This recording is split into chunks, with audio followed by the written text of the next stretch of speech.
romantic feeling that entangled in her hair, whispered through the naked trees. I slept in the hall, the staircase was soaked with her tears as it gathered in puddles beneath my knees. I climbed the ladder to the attic, waiting for flowers to bloom. I hate the wall. He drugged me down the stairs, and he was scratching and pulling and, you know, hitting me as my head is hitting each step. And I was just crying, begging him to stop. And he wasn't going to stop. And he just kept telling me to shut up and nobody would ever pay attention to you. Because at the time he was in police academy school. So yes, he is a police officer right now. So I just said, well, if I tell your mom, she'll make you stop or whatever. And he was like, well, bitch, get to the phone first. So at that point, I just felt like I knew that there was no turning back, that I couldn't get out of the situation. I didn't have a good situation with my mom. I didn't have anybody to run to or to turn to.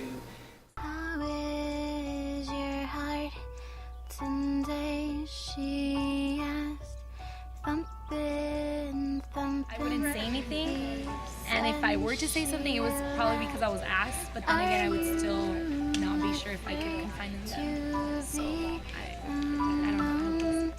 Never he stated, but she knows. I had a doctor's appointment for an annual checkup, and I had a very awesome doctor, Dr.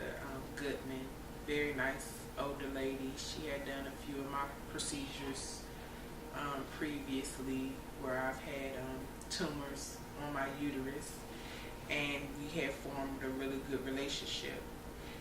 And I remember going to her when I was dating this guy, and she had noticed some things on me and asked me if I was okay.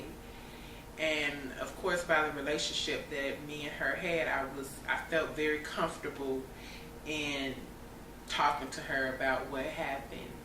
And she just held me and hugged me and, you know, asked me did I want her to call the police or what did I need her to do. I just felt very warm that she just went beyond what her credentials was and decided to help me, one of her patients. You know, I just seen myself as just her regular patient, but it just really felt good to me that she looked at me beyond her patient and looked at me as if I was her family.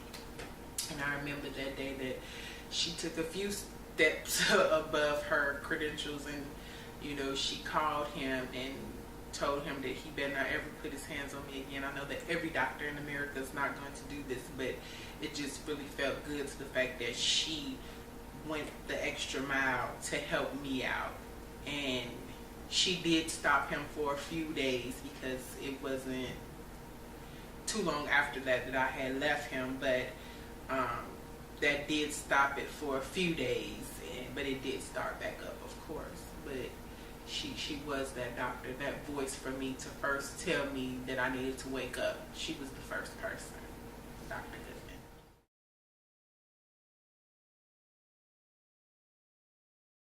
Doctors, help us stand united against abuse. Doctors, help us stand united against abuse. Doctors, help us to stand united against domestic abuse. Doctors, help us to stand united against abuse.